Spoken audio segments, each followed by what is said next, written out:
Hey guys, it's Corey from Redefining Strength. Welcome to this episode of the Fitness Hacks Podcast. Today I want to start by talking about fault versus responsibility. I'm then going to chat with Michelle about nutritional tips to help you handle those perimenopausal symptoms. After that, I want to talk about creatine, which, ladies, it might be the best kept secret. We often think it's going to make us into the Hulk, but it's really important. I would then want to go into activating those glutes and some tweaks to mini band moves so you can really make sure that you're actually getting those glutes to work. And then last, haters are going to hate, I want to talk about loving your body. So fault versus responsibility. The simple fact of the matter is, it might not be your fault that something happens, but you can always take responsibility for what happens next. And if you're not willing to take responsibility, you're never going to move forward. It's easy to come up with the excuses. We all have them. But at some point we have to realize that yes, these excuses are valid. However we're going to move forward is up to us. We always determine whether we see something as an obstacle or an opportunity. And we can always be responsible for what happens next. So if you got a new diagnosis, if menopause has got you kind of down, if you just got an injury, if something happened that you can't control now, and it's not even your fault that it happened, you can't change the fact that you're gonna have those hormonal changes, right? Sometimes we can't change the fact that we slipped and we hurt something, right?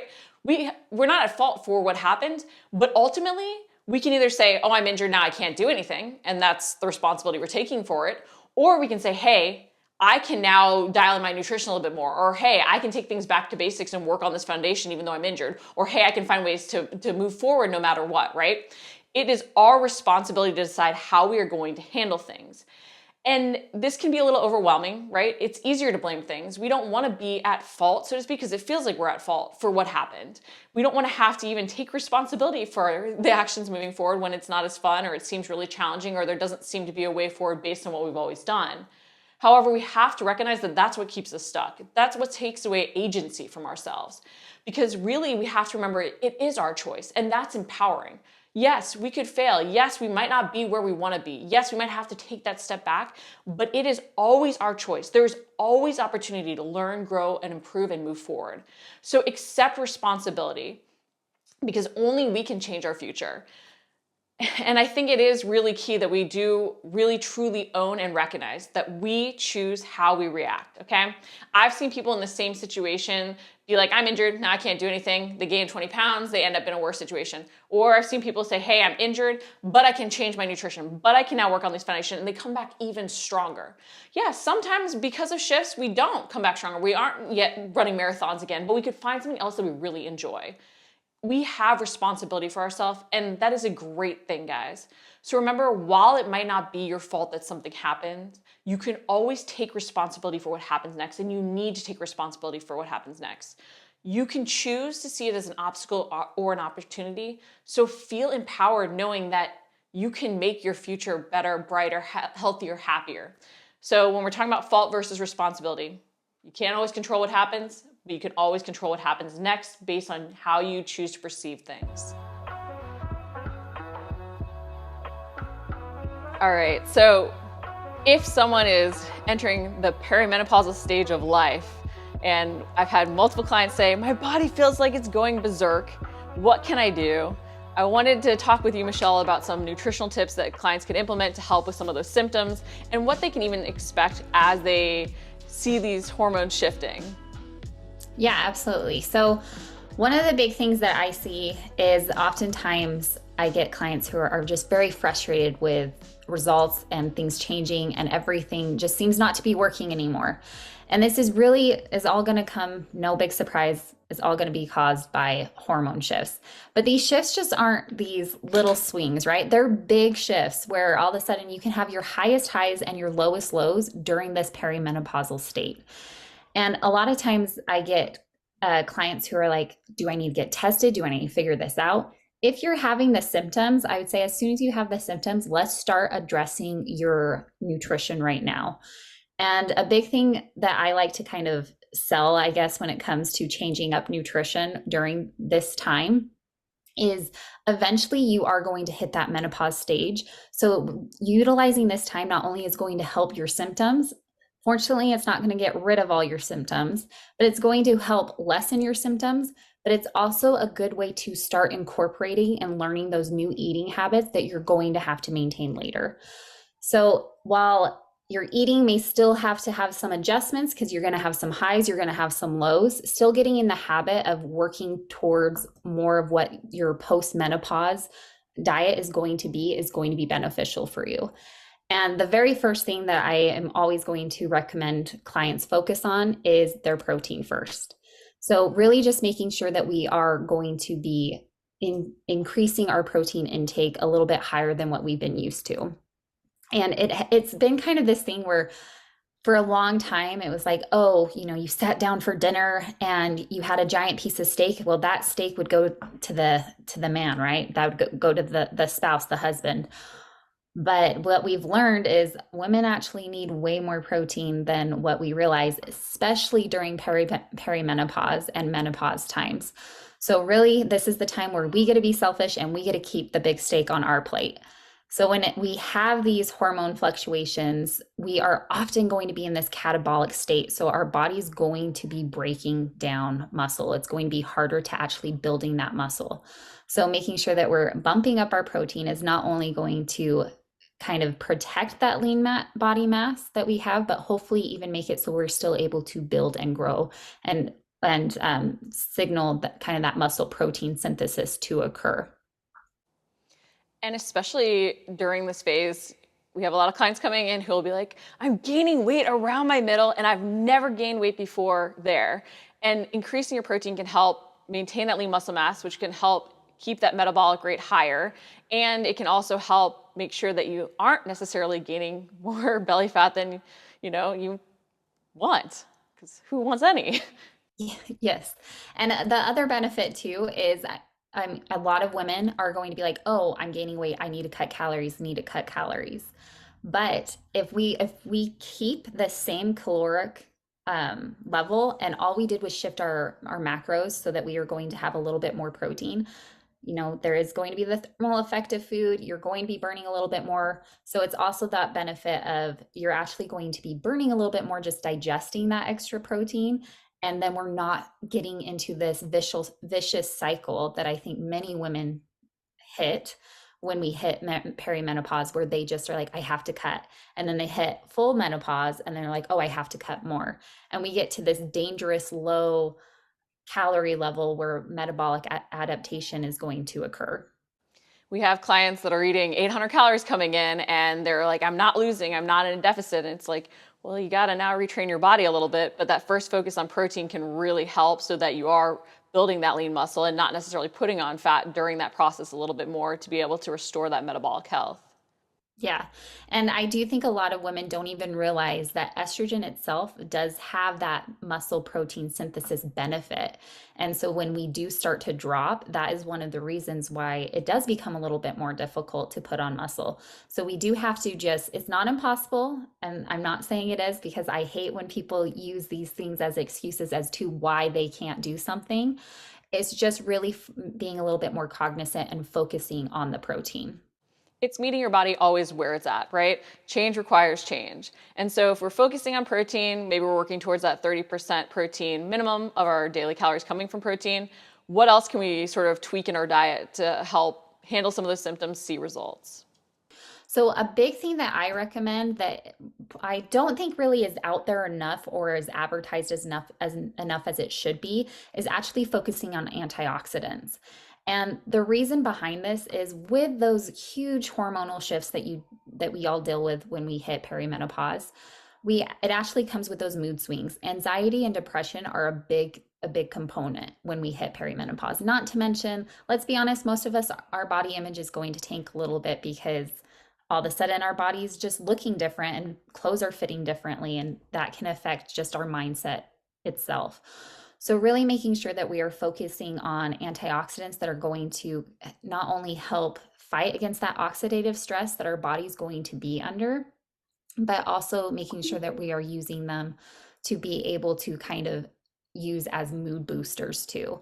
We really do want to make sure that we are focusing on nutrition for our mental health, because our mental health is such an important thing as we're going through this stage. And vitamin E in particular is a very powerful antioxidant. And that has been actually shown to reduce symptoms like hot flashes and things like that. I think even talking about this is so key because it can feel like you're alone, like no one else is going through it. And that also can affect your mindset. And so knowing there are little things you can do to try and help improve, going back to the control what you can control is really key.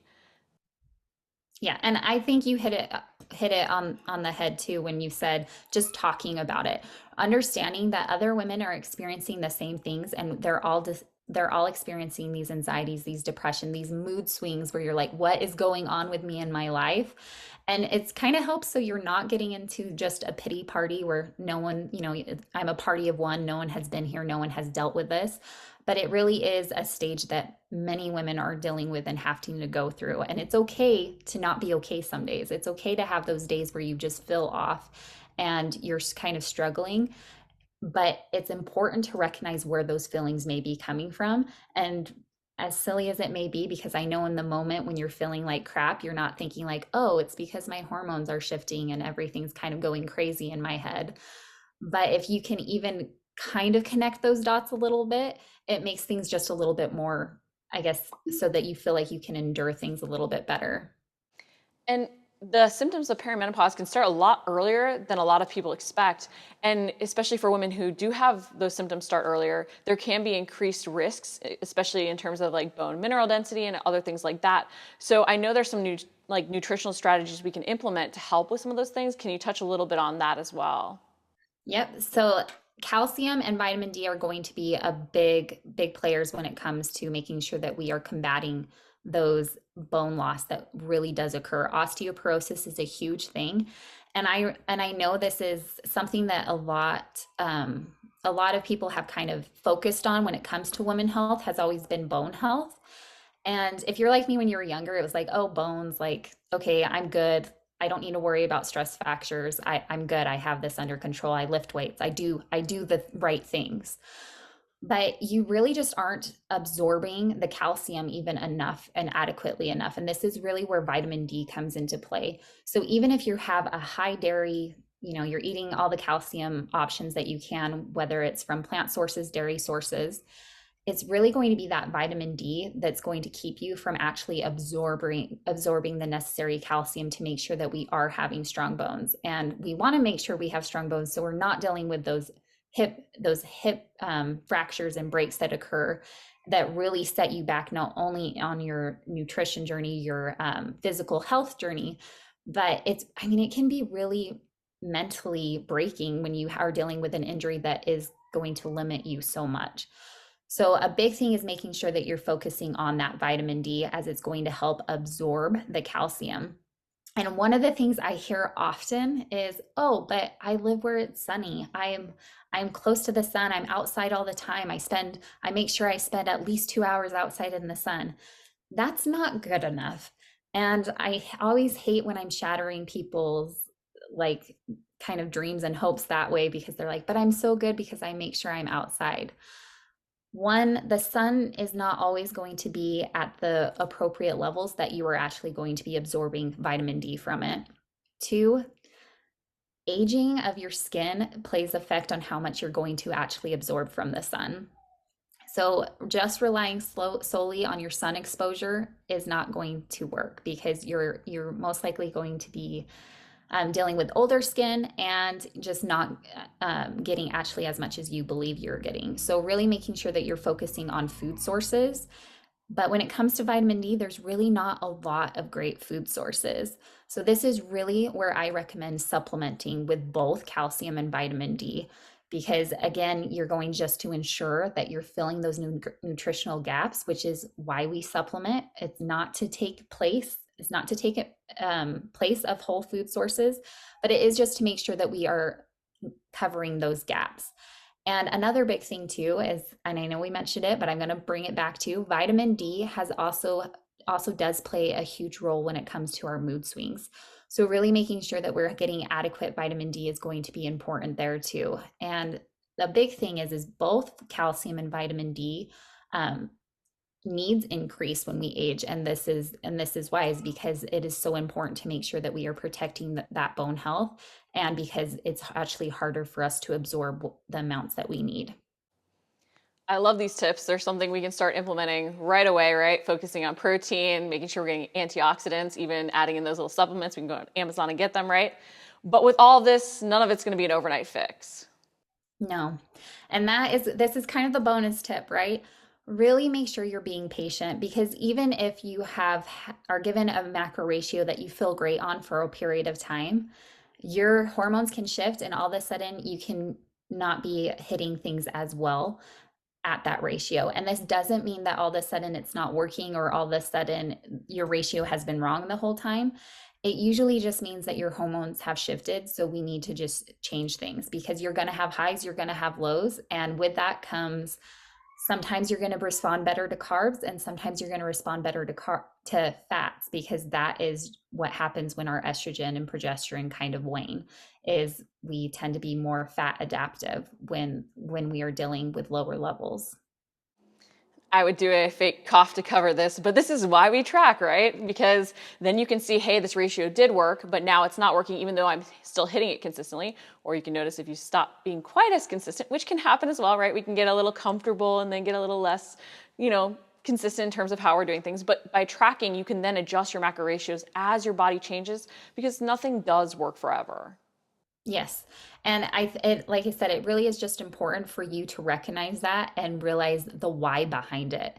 Because I think we've all had clients kind of freak out and all of a sudden they're like, this isn't working, nothing's working. Like, you're not helping me. When it's like, no, this was working. This is why we need to switch up. And this is why, you get those clients that are like, wait, I was low carb. Now you're having me add carbs. Like, why am I going backwards? But this is really why, is because our body's not standing still. It's your body is going through this period of adjustment. And I know everyone thinks it's menopause that is really where all the troubles begin, but it's really this. This is the stage that is the hardest, is that perimenopause, because when you hit menopause, things are going on the decline. You're on the end of it. Things are fine. Like, we're actually, like, that's actually the okay part, right? We know how to work when we get there. It's going to be this stage where there's going to be those ups and downs, and we really are kind of figuring out and having to continue to adapt our approach.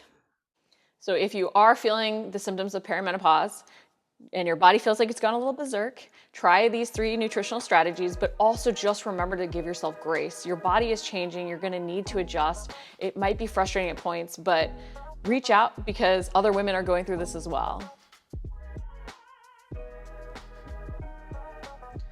Today we're talking about creatine.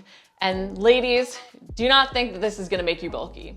So if you're at all like me, I actually got really into heavy lifting because of Ryan, who's my now husband. But I didn't start out lifting myself necessarily, and I had some of the weight room myths that were perpetuated at the time. And on top of that, a lot of the supplements that I was introduced to first were what I considered for men. And only through my own research, only through more learning, only through, diving in with helping other clients have I realized the importance of some of these things. And while supplements are supplemental, it is key we understand that, especially for us ladies, not all these are meant for men, okay? They have lots of benefits for us. They are not gonna make us bulky. They are gonna help us reach our goals. Today, I wanna specifically touch on creatine, because I think it's often thought of as like a hulking out supplement, right? For men building muscle and bodybuilders, but it's very important for us women as well, okay? So creatine just for men. When you think about it, you think about bodybuilders gaining muscle, and that's the first supplement that comes to mind. And with good reason, it's long been used to gain glorious lean muscle. Because of creatine's popularity, it's been studied extensively, and it's one of the more researched supplements out there, which is a good thing. We know a lot about it. So the good part is quality creatine is safe for use by just about everyone. But that doesn't mean it will benefit you, at least in terms of gaining muscle. So now, what is creatine? Creatine is a mixture of 3 important amino acids: glycine, arginine, and methionine, and it does exist naturally within our bodies. The supplement is often like a flavorless powder that you can mix in with your water during your workout. Creatine itself can be consumed through high protein foods such as red meat and fish, so you can get enough through your diet alone. It's meant to help fuel our muscles, produce energy quickly, which is why it is most often used to boost performance in the gym. Creatine is best taken with a carb source to raise insulin levels and optimize creatine uptake.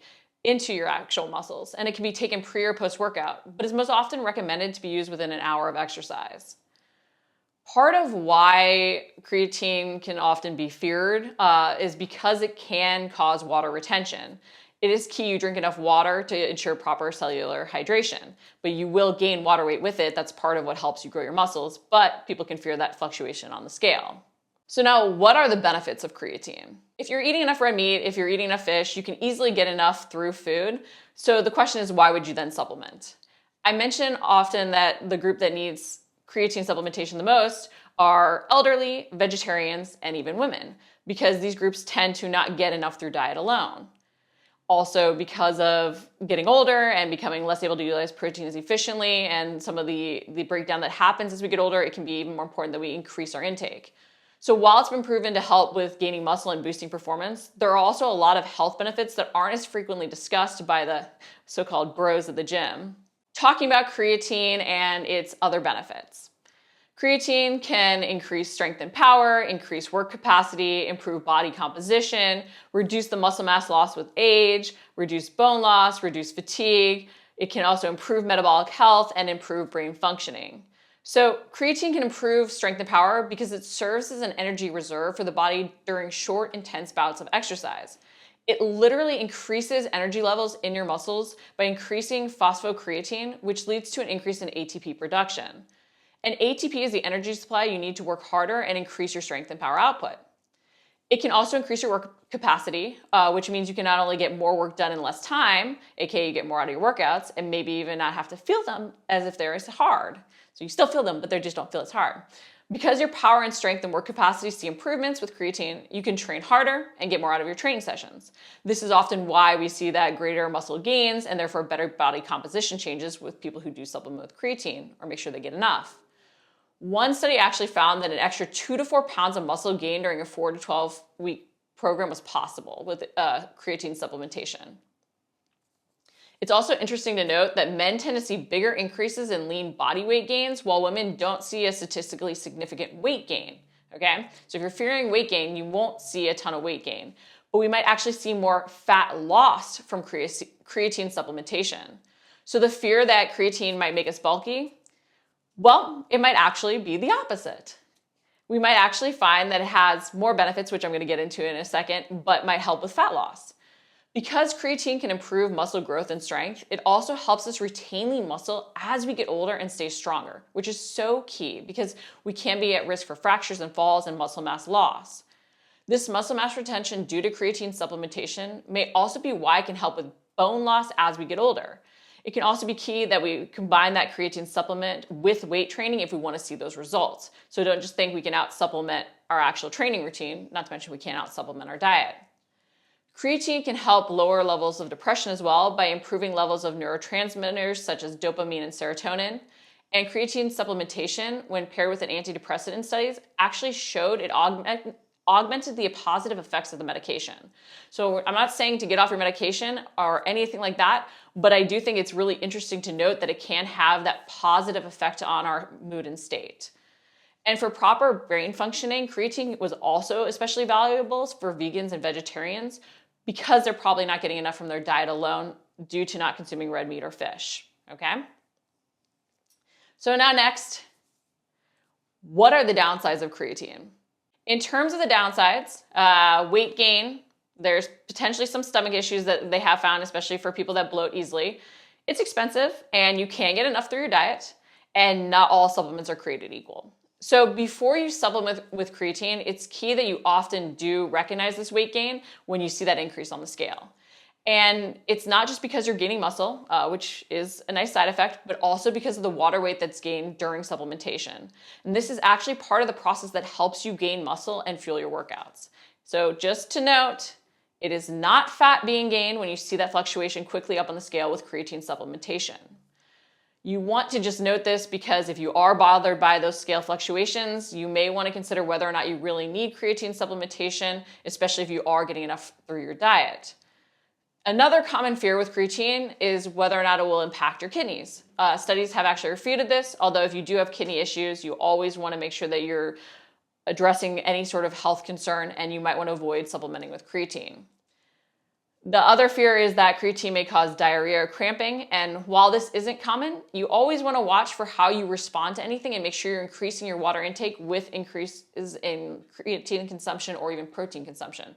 So always track what you're doing and make sure that it's not other changes as well. The more you can isolate one change at a time, the more you can really know how everything is impacting you, okay? There are also different ways to use creatine supplementation, and you might want to avoid a loading period if you do tend to have stomach issues or are sensitive and easily bloat. But now it really comes back to, do you really need it if your diet is dialed in? And I will tell you, if you're eating a high protein diet and you aren't in a huge calorie deficit, nor are you really changing up your training or competing, you simply might not find creatine worth the money. It's also very important to note that not all creatine supplements are created equal. Creatine monohydrate is the most studied, so it would be the one that I would recommend you would go with. Now the question, should you specifically use it? If you aren't tracking and dialing your macros already, and if you aren't consistent with your workouts, do not worry about any supplements, okay? Focus on that first. That is what you need to go to. You need to build that foundation. These are the 1% that make a difference. Supplements are always meant to sort of fill in any nutritional gaps that we have. So when should you use creatine? If you're vegan or vegetarian, I definitely use it more often with those clients, especially if they're focusing on gaining muscle, because they will struggle to get enough through their dietary intake, okay? If you are training hard and struggling to gain muscle as well, even if you are consuming animal proteins and a lot of red meat and fish, and you found that your workouts are suffering from even being in a calorie deficit, creatine supplementation can definitely help, not only help you get more out of your training sessions, but build that lean muscle to make sure you're getting enough, because that deficit often means we're not getting enough of anything, okay? Another reason is if you are, getting older, it can help prevent muscle loss and help you stay young and healthy, and it might be that boost that you need, because we do often need a little bit more. We don't think we need more because we're like, oh, I'm not an athlete, I'm not training as hard, maybe even, but as we get older, because our body is less able to utilize things as efficiently, we do need to increase our intake at times, okay? If you are specifically looking for weight loss, I wouldn't necessarily jump to creatine first. But if you are specifically looking for fat loss and you have that last little stubborn bit, it could really help, okay? There can be some bloat associated with it, especially to start, so you just want to consider that as well, and you might see that scale increase, okay? Creatine, amazingly too, ladies, might be even more important during our periods, pregnancy, postpartum, even during post-menopause, okay? Hear me out with this. So creatine supplementation among pre-menopausal females appears to be effective for improving strength and exercise performance. In post-menopausal females, they might actually experience benefits in skeletal muscle size and function when consuming high doses of creatine, which is 0.3 grams per kilogram, and even see favorable effects in terms of bone mineral density when combined with resistance training. So preclinical and clinical evidence indicates positive effects from creatine supplementation on mood, cognition, possibly by restoring brain energy levels and homeostasis. Creatine supplementation may even be more effective for women by supporting a pro-energetic environment in the brain. So it may also provide benefits at times in a woman's life where depression is more common due to hormone fluctuation. So that's why potentially even considering it postpartum or, at times during your period can be really helpful as our mood is fluctuating. And then even if we are feeling a little bit more, down on ourselves and our body, which can happen with the fluctuations of menopause, it might be something to consider. And then it can also help with that body composition when we are struggling to lose fat. So ladies, all in all, creatine is not just for men. And so if you've been fearing some supplements, especially if you got into training and supplementation the way that I did and thinking, oh, this was just for guys, it is most definitely not. And it might have even more benefit for you than your male counterparts. So now, how to use creatine to your advantage? I want to share a couple different ways that you can actually implement creatine supplementation. So there are lots of different theories on whether or not you need a loading phase. If you choose to do a loading phase, you may choose to supplement with 20 grams of creatine for 5 days, or even only 10 grams for 10 to 14 days. If you do find you retain more water more easily, you may want to avoid such a sudden increase and do no loading phase. With the loading phase, you may want to break it up so you're not taking all 20 grams together as well. Once the loading phase is done, which is meant to fully saturate the muscles, you can drop to 2 to 3 grams per day. Some people will prefer to keep their supplementation at 5 grams per day, although that amount is probably not needed if you do consume red meat, especially regularly. Vegetarians who don't potentially get enough dietary creatine may choose to keep their dose at 5 grams per day. You can also choose not to do the loading phase at all and just choose to supplement with 5 grams for a month. That's also another way to introduce it into your system. Remember that if you do choose to use creatine, it isn't a magic fix if your diet isn't dialed in, and you should track to see how the supplement affects you and adjust your supplementation accordingly. We can't out-supplement or out-exercise a bad diet, just like we can't out-supplement our workout routine either, right? And we can't necessarily out-diet if we want muscle gains, the gym as well. Everything has to work together. It's all the systems, basically, is what I'm telling you here, okay? So if you are looking for that little 1% difference, if you aren't getting creatine through your diet, if you are getting older, if you are struggling to lose fat as you're maybe entering even that menopause, post-menopausal phase, even in that perimenopausal phase and seeing those symptoms, it's always good to consider controlling what you can control, and creatine might be the option that you need. Hopefully you found this helpful, and if you are considering creatine, now have decided whether or not you're doing a loading phase or just implementing 5 grams per day. And if you are considering taking creatine, I can't say enough about mine because it's pharmaceutical grade and the creatine monohydrate. If you use code FitnessHacks, you can get 10% off and start implementing creatine into your routine. I wanted to share some ways to get more out of those mini band moves when you're trying to activate your glutes. Because a lot of times we're doing the right moves, but we're not seeing the full benefit of movements because of a little lack of attention to our recruitment patterns, right? We're trying to mimic proper movement patterns, make the move look correct, use correct form, but in doing so, we don't realize that sometimes we're not feeling the correct muscles actually powering the movement, and that's what leads to overload and injury. So we want to be intentional, and I want to share some tweaks to help you get more out of those mini band moves. So whether you're using a mini band or a booty band, I really like to have the mini band or booty band above the knees. So you will see it used lower down, but often when we start to use it lower down, we start to push out with our feet, we start to really bow at the knees. When it's here, it's a lot easier to focus on really pushing out using our glutes, okay? So instead of getting ego and putting it down lower, if you need to, go a little heavier, but put it above your knees, especially to help with that focus on the glute medius.